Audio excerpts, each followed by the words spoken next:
जय गुरुदेव, जय माता जी, जय गायत्री माता। गुरुदेव और माता जी की सूक्ष्म उपस्थिति में गुरु गीता में वर्णित है साधना से सिद्धि में आसन व दिशा का भी महत्व। गुरु गीता में साधना जीवन के रहस्यों को विपुल भंडार है। यौगिक रहस्य, मांत्रिक रहस्य एवं यांत्रिक रहस्य इनमें अलौकिक रूप से गुथे हुए हैं। अनुभव संपन्न साधक जानते हैं कि साधना साधक की अपने साध्य के साथ गहरे सामंजस्य, लय और अंत तो गत्वा संपूर्ण विलय एवं विसर्जित होने का सत्य है। यह लय मूलत विचारों एवं भावों की होती है। इसके प्रगाढ़ता एवं परिपक्वता पर ही साधना की सफलता निर्भर है, परंतु यह कार्य इतना आसान नहीं है।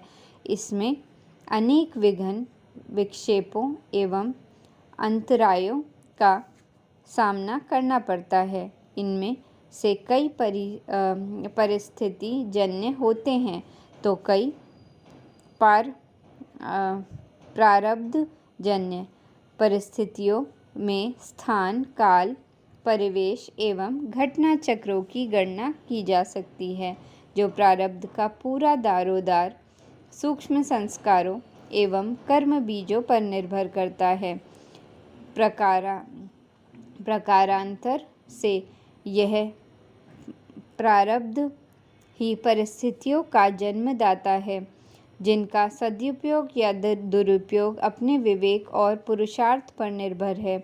विवेक एवं पुरुषार्थ सहज रहें तो साधना के विघ्न शामिल हो सकते हैं। किसी दुष्कर प्रारब्ध वश इनकी संपूर्ण समाप्ति नहीं हो सकती, तो भी इन्हें समाप्त प्राय तो किया ही जा सकता है। बस ज़रूरत सही साधना उपकर्मों के चयन एवं उनके प्रयोग की है। इस साधना उपकर्मों में काल, मुहूर्त, जप, मंत्र, पूजा, उपचार के साथ दिशा एवं आसन का चयन भी महत्वपूर्ण है। कतिपय बुद्धिवादी इस कथन पर संदेह कर सकते हैं, पर जिनकी बुद्धि सूक्ष्मग्राही है, सृष्टि के विभिन्न ऊर्जा प्रवाहों, चुंबकत्व एवं जैव विद्युत की सामर्थ्य से जो परिचित है, उन्हें इस कथन के मर्म तक पहुँचने में समय न लगेगा। पूजा, उपचार एवं तत्संबंधी उपकर्म इन्हीं के संतुलित सदुपयोग के लिए हैं। गुरु गीता के पिछले क्रम में भगवान सदाशिव के वचनों को प्रस्तुत करते हुए कहा गया है कि गुरु गीता का विधिवत अनुष्ठान स्वयं में एक समर्थ उपचार है। यह काल एवं मृत्यु के भय का हरण करने वाला है। सभी संकट इस अनुष्ठान से नष्ट होते हैं। साथ ही इससे यक्ष, राक्षस, भूत, चोर एवं व्याघ्र के भय का हरण भी होता है। इसके जप से न केवल व्याधियां दूर होती हैं, बल्कि सभी सिद्धियों व अलौकिक शक्तियों की प्राप्ति होती है। यहाँ तक कि इसके जप मात्र से सम्मोहन, वशीकरण आदि की तांत्रिक शक्तियाँ भी उपलब्ध होती हैं। इन तांत्रिक शक्तियों की प्राप्ति में आसन एवं उपर्युक्त दिशा के चुनाव का विशेष ध्यान रखना पड़ता है। वस्त्रासन पर साधन करने से दरिद्रता आती है।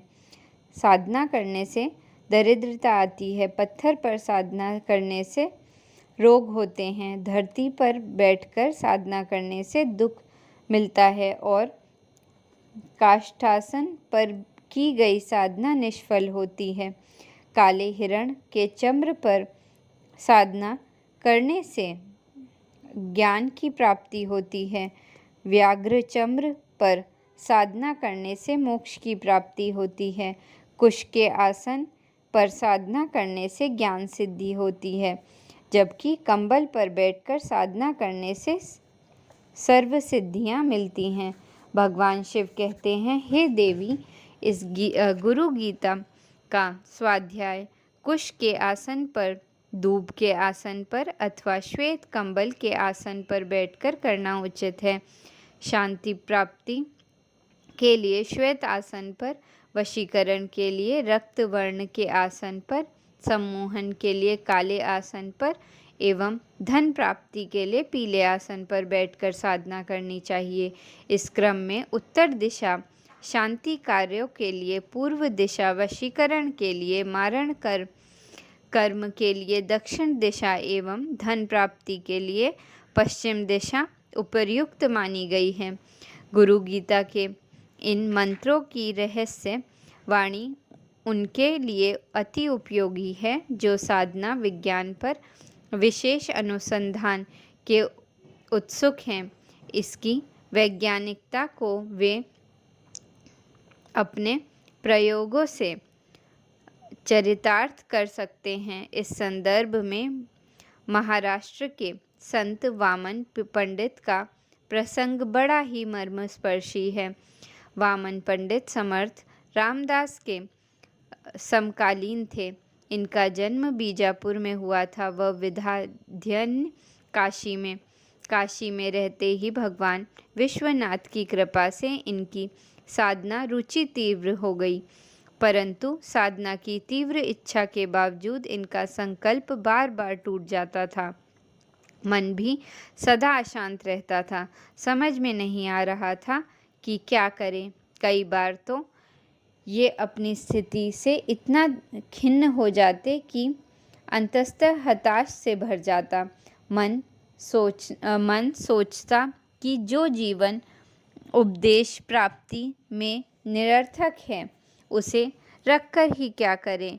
इस निराशा के कुहासे में कोई मार्ग न सूझता था। जब तो करते पर मन न लगता। साधना बार बार भंग हो जाती। लिए गए संकल्प दीर्घ काल तक न चल पाते। एक दो दिन में ही इनकी इतिश्री हो जाती। कुछ प्रारब्ध भी विपरीत था और कुछ निराशा का असर। इनका शरीर भी रोगी रहने लगा। आखिर एक दिन इनका धैर्य विचलित हो गया और इन्होंने सोचा कि आज अपने आप को माँ गंगा में समर्पित कर देंगे। इस निश्चय के साथ ही वे गंगा के माणिकर्णिका घाट पर आ विराजे। बस अंधकार की प्रतीक्षा थी कि अंधेरा हो गया और चुपके से देह का विसर्जन कर दें। अपने इस चिंतन में डूबे वे भगवान से प्रार्थना कर रहे थे, हे प्रभु, मैं चाहकर भी इस देह से तप न कर सका। हे प्रभु, अगले जन्म में ऐसा शरीर देना कि कृपा करना जो साधना करने में समर्थ हो। ऐसा मन देना कि हे स्वामी, जिसकी वृत्तियाँ तप में विघ्नकारी न हों। श्री वामन पंडित अपनी प्रार्थना के इन्हीं भावों में लीन थे। उनकी आँखों से निरंतर अश्रुपात हो रहा था। सूर्यास्त कब अंधेरे में बदल गया उन्हें पता भी न चला। उनको चेत तो तब आया जब एक वृद्ध सन्यासी ने उन्हें सचेत किया। उन सन्यासी महाराज के चेतना से इनकी आँखें खुली। आँखें खुलने पर इन्होंने देखा कि उन वयोवृद्ध सन्यासी का दायां हाथ इनके सर पर था और वे कह रहे थे कि धैर्य रखो वत्स, साधना में बाधाएं आना स्वाभाविक है, पर तुम्हें परेशान होने की आवश्यकता नहीं है।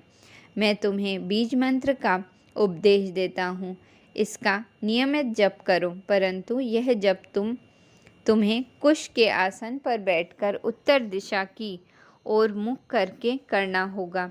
इस तरह से जप करने से न केवल तुम्हें शांति मिलेगी बल्कि ज्ञान की प्राप्ति भी होगी। श्री वामन पंडित ने उन सन्यासी महाराज के निर्देश के अनुसार साधना प्रारंभ की। शीघ्र ही उनकी साधना सिद्धि में बदल गई। उन्होंने अध्यात्म तत्व पर अनेक ग्रंथों का सृजन किया।